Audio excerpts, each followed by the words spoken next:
Assalamualaikum warahmatullahi wabarakatuh. Kami dari kelompok 2 akan menjelaskan tentang penyajian laporan keuangan dalam akuntansi syariah.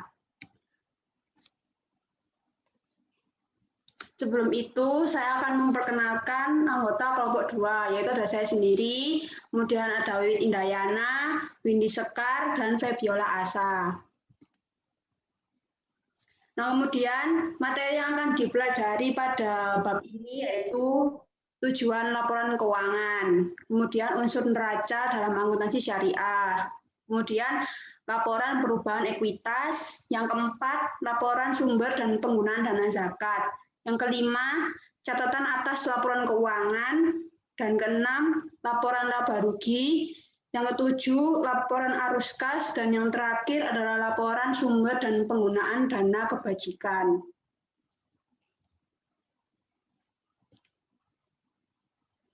Nah, sebelum kita membahas lebih jauh tentang laporan-laporan yang lainnya, kita perlu mengetahui dulu nih, apa sih sebenarnya tujuan laporan keuangan syariah. Nah, di sini ada 3 poin utama. Yang pertama adalah menyediakan informasi keuangan. Ini merupakan tujuan yang paling awal, paling pokok dari laporan keuangan, yaitu menyajikan informasi keuangan. Nah, dari informasi keuangan ini, para pengguna dapat menjadikan laporan keuangan ini sebagai rujukan atau jadi bahan dalam pengambilan keputusan, seperti keputusan investasi investor, kemudian keputusan ekspansi oleh manajemen, kemudian juga bisa mengukur kinerja perusahaan ini, apakah perusahaan ini tahun ini atau bulan ini tuh mengalami peningkatan atau malah justru sebaliknya. Kemudian yang selanjutnya adalah menyediakan informasi kepatuhan terhadap prinsip syariah. Selain menyediakan informasi keuangan, laporan keuangan syariah juga menyediakan informasi kepatuhan terhadap prinsip syariah. Jadi, laporan keuangan syariah dapat dilihat apakah aktivitas entitas syariah telah sesuai dengan prinsip syariah atau belum. Contohnya, perlakuan pendapatan bunga yang diperoleh atas entitas syariah, apakah diakui sebagai pendapatan bunga atau dana sosial. Nah, informasi ini sangat dibutuhkan oleh Dewan Pengawas Syariah untuk proses pengawasan. Yang ketiga, menyediakan informasi mengenai pemenuhan tanggung jawab sosial. Nah, sebagai pemenuhan tanggung jawab sosial, entitas syariah juga harus menyediakan informasi sosial dalam laporan keuangannya. Informasi ini disajikan pada laporan sumber dan penyaluran dana zakat dan laporan sumber dana penggunaan dana kebajikan. Laporan keuangan syariah wajib menyediakan informasi sosial walaupun secara pelaksanaan itu belum dilakukan. Kemudian ada tujuan tambahan nih terkait laporan keuangan syariah, yaitu meningkatkan kepatuhan terhadap prinsip syariah dalam semua kegiatan, transaksi, dan bisnis.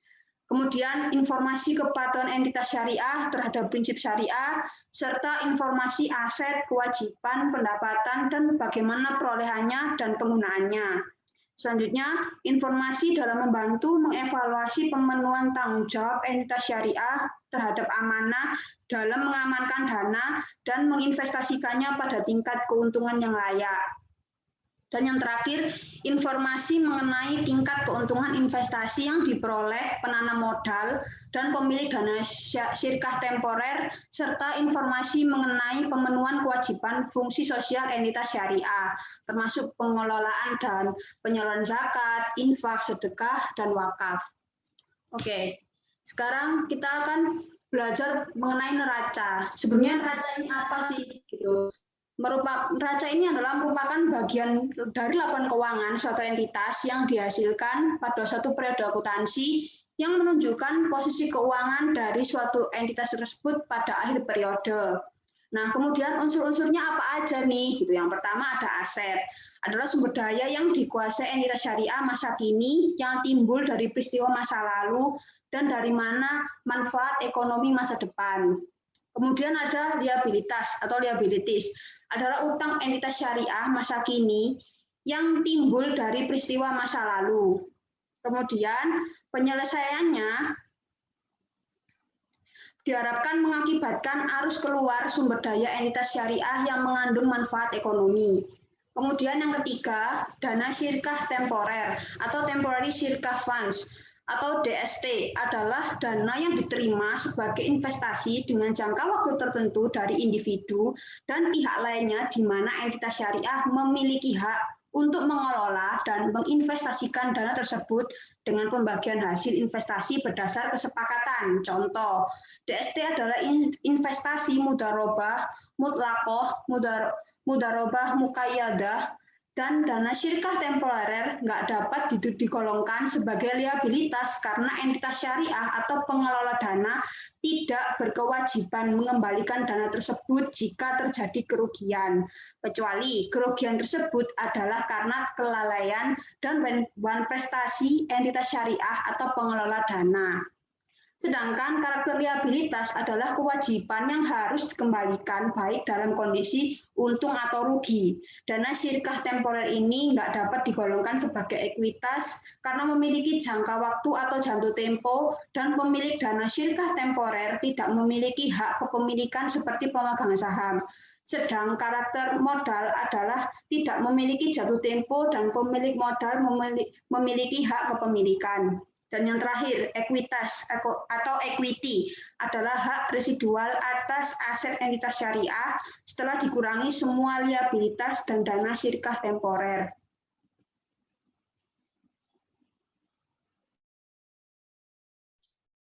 Oke, selanjutnya adalah bab tentang laporan perubahan ekuitas. Laporan perubahan ekuitas menggambarkan peningkatan atau penurunan aset bersih atau kekayaan pada suatu periode.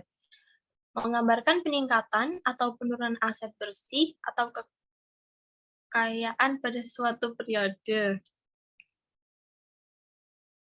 Nah, di dalam laporan perubahan ekuitas ini, setidaknya memuat beberapa informasi, yaitu sebagai berikut. Yang pertama, total penghasilan komprehensif selama suatu periode.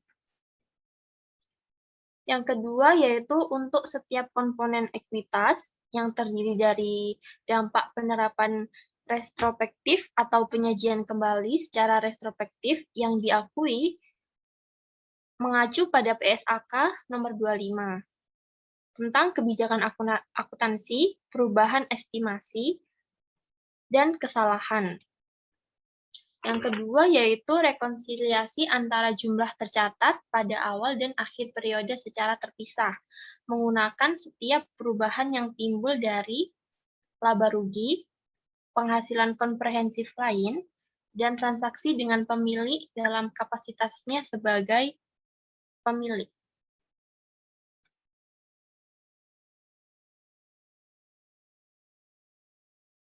Selanjutnya yaitu laporan sumber dan penggunaan dana zakat. Zakat merupakan sebagian dari harta yang wajib dikeluarkan oleh wajib zakat untuk diserahkan kepada penerima zakat. Pembayaran zakat dilakukan apabila nisab dan haulnya terpenuhi dari harta yang memenuhi kriteria wajib zakat tersebut. Ada beberapa komponen laporan sumber dan penggunaan dana zakat yaitu meliputi yang pertama, dana zakat berasal dari wajib zakat. Yang berarti yaitu zakat dari dalam entitas syariah dan zakat dari pihak luar entitas syariah. Yang kedua, penggunaan dana zakat melalui lembaga amil zakat untuk fakir miskin, rikob, garim, mu'alaf, fisabilillah, ibnu sabil, dan amil. Kemudian, kenaikan atau penurunan dana zakat dan saldo awal akhir dana zakat.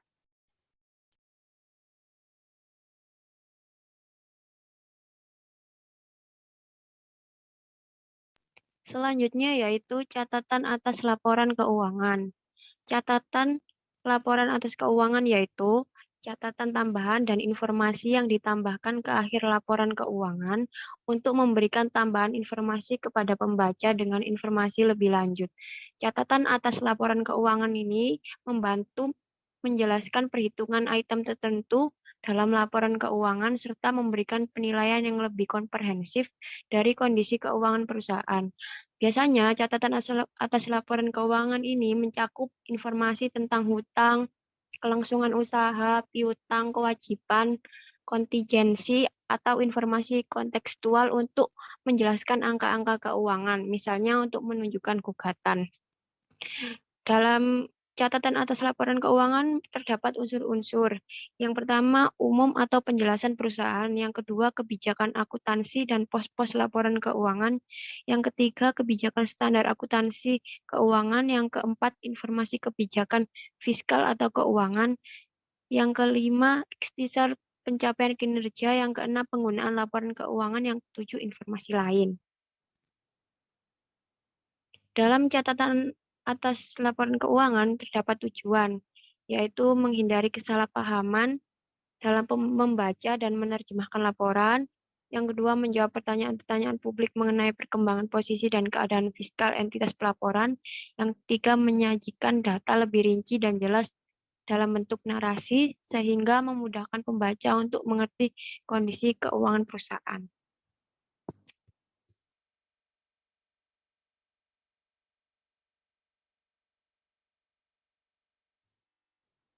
Yang selanjutnya yaitu laporan laba rugi. Laporan laba rugi yaitu laporan finansial perusahaan yang dibuat oleh bidang keuangan tertentu. Isi dari laporan ini adalah data-data pendapatan sekaligus beban yang ditanggung oleh perusahaan. Biasanya, laporan ini dibuat untuk menjelaskan kondisi keuangan perusahaan pada periode tertentu. Maka dari itu, sebagian besar laporan dikerjakan pada akhir tahun atau akhir bulan sesuai ketentuan perusahaan tersebut. Jenis dan contoh laporan laba rugi. Yang pertama ada laporan laba rugi single step, yaitu menunjukkan satu kategori pendapatan dan satu kategori pengeluaran. Yang kedua ada laporan laba rugi multiple step. Laporan laba rugi multiple step yaitu akuntan harus memisahkan akun biaya ke dalam akun lain yang lebih relevan, yang lebih mendetail dan dapat digunakan berdasarkan fungsinya. Yang selanjutnya yaitu komponen yang ada dalam laporan laba rugi, ada pendapatan, ada harga pokok penjualan atau biasa disebut HPP, ada laba kotor, ada biaya, dan ada laba bersih. Jenis pembagian laba.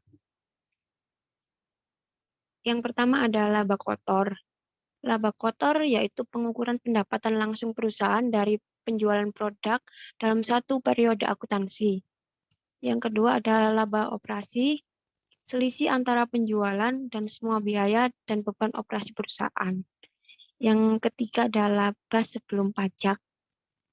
Jumlah laba sebelum pajak penghasilan yang ditetapkan berdasarkan standar akuntansi keuangan. Laba sebelum pajak tidak mempengaruhi jumlah pajak penghasilan yang sebenarnya untuk pihak-pihak yang menggunakan dalam mengambil keputusan. Yang keempat ada laba bersih. Laba bersih itu merupakan indikasi dari profitabilitas dari perusahaan, sementara laba bersih adalah kelebihan keuntungan dalam penjualan bersih perusahaan. Yang kelima ada laba operasi berjalan, diperoleh dari kegiatan bisnis perusahaan yang tengah berjalan setelah pajak dan bunga.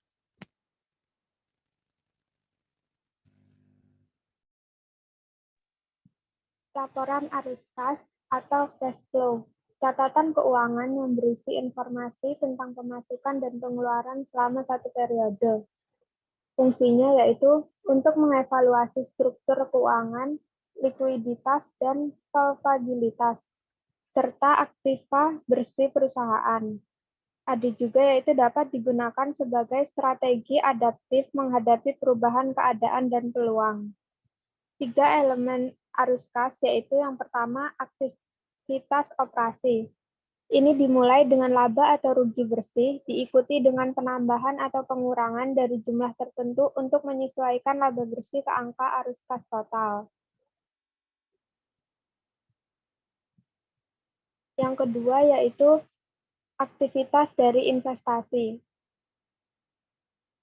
Kategori ini disebut sebagai arus kas dari aktivitas investasi dan laporan perubahan belanja modal atau kapital ekspeditur dan investasi jangka panjang. Kapital ekspeditur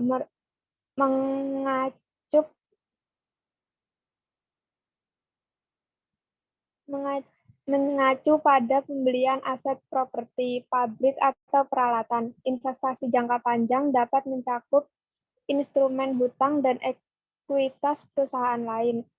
Item penting lainnya yang ditemukan di sini adalah akuisisi bisnis lain. Yang ketiga yaitu aktivitas dari pendanaan. Kategori ini juga disebut arus kas dari aktivitas pembiayaan dan melaporkan setiap penerbitan atau pembelian kembali saham dan obligasi perusahaan, serta pembayaran dividen yang dilakukannya. Perubahan kewajiban jangka panjang dan ekuitas pemegang saham di neraca dilaporkan dalam aktivitas pendanaan.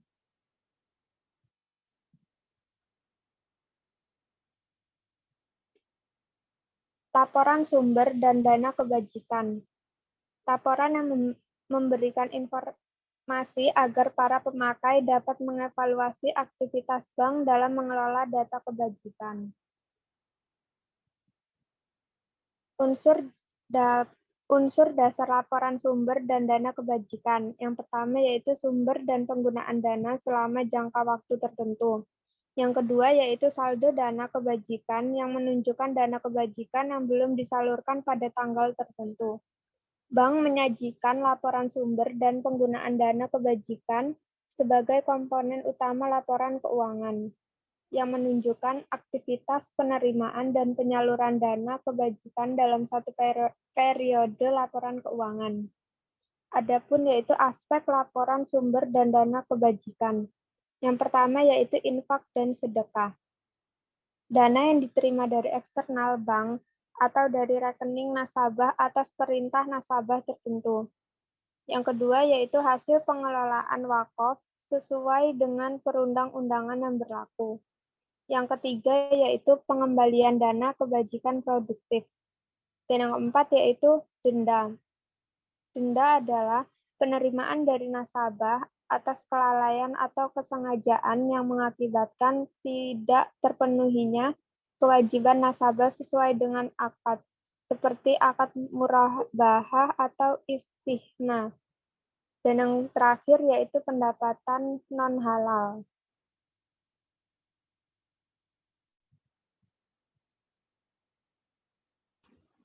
Oke, sekian presentasi dari kelompok kami. Mohon maaf jika ada salah kata dalam penyampaiannya. Jika ada yang ditanyakan, monggo silakan didiskusikan. Terima kasih sebelumnya. Kami akhiri. Wassalamualaikum warahmatullahi wabarakatuh.